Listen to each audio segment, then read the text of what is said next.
Olá! Nesse vídeo ainda sobre o complexo de Édipo, nós podemos pensar o Édipo em Freud e também podemos considerar que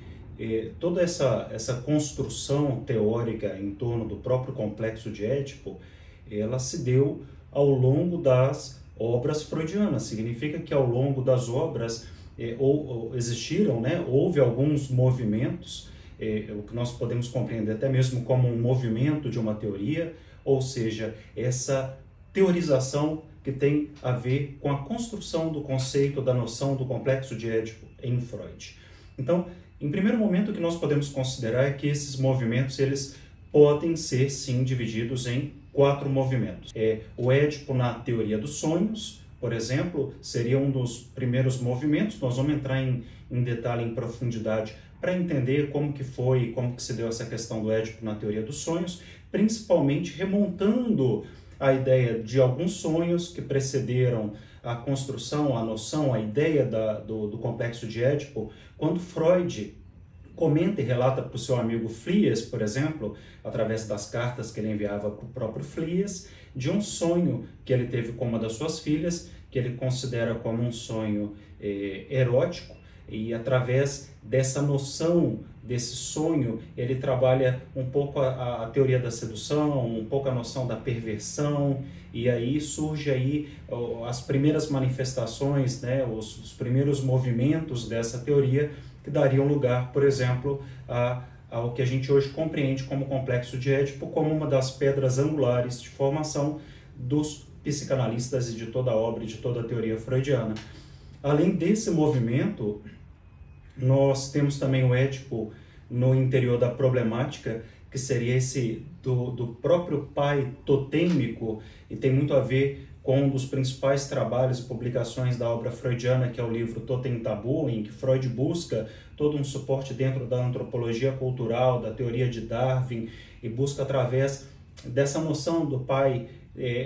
totêmico, desse pai simbólico, a representação, por exemplo, o horror ao incesto, e aí, nesse sentido, mais um desenvolvimento que daria e que ajudaria no desenvolvimento da teorização do complexo de Édipo ou do Édipo na obra, na teoria freudiana. Nós temos também o mecanismo da identificação no Édipo, que tem a ver mais com uma noção muito mais desenvolvida do Édipo, em torno da identificação com alguma figura, como por exemplo a mãe, o pai e outras questões que estão por trás, que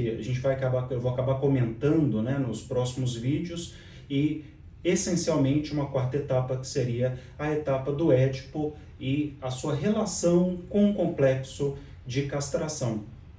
Inicialmente, é muito importante entendermos que essa cena edípica, ela é esse momento crucial da constituição do sujeito. Então, quando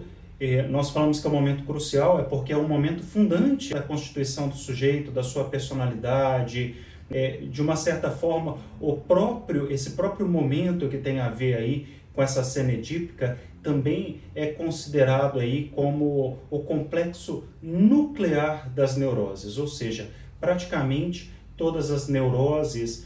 ou grande parte delas, elas acabam se fundando ou criando esses núcleos, por isso que a gente chama de complexo nuclear, exatamente nesse momento em que nós estamos vivendo essa cena edípica, que tem muito a ver aí com essa faixa etária, com essa etapa do desenvolvimento psicossexual dos 3 aos 7 anos. É um ponto decisivo no nosso entendimento e dentro da obra freudiana em relação à sexualidade humana, e também representa esse momento em que a gente está buscando estudar e organizar o seu vir a ser, né? Ou seja, o momento realmente em que a gente se constitui como sujeito, né? Como que nós nos constituímos como sujeito. E também representa um posicionamento frente à angústia de castração. Bom, com tudo isso, é importante que a gente, falando da cena edípica, que a gente de fato mergulhe um pouco nessa cena edípica, que entenda o que é esse mito, essa mitologia que foi tomada por Freud para poder aludir, trazer esclarecimento sobre essa teorização do complexo de Édipo. E a gente vê isso em breve. Até mais!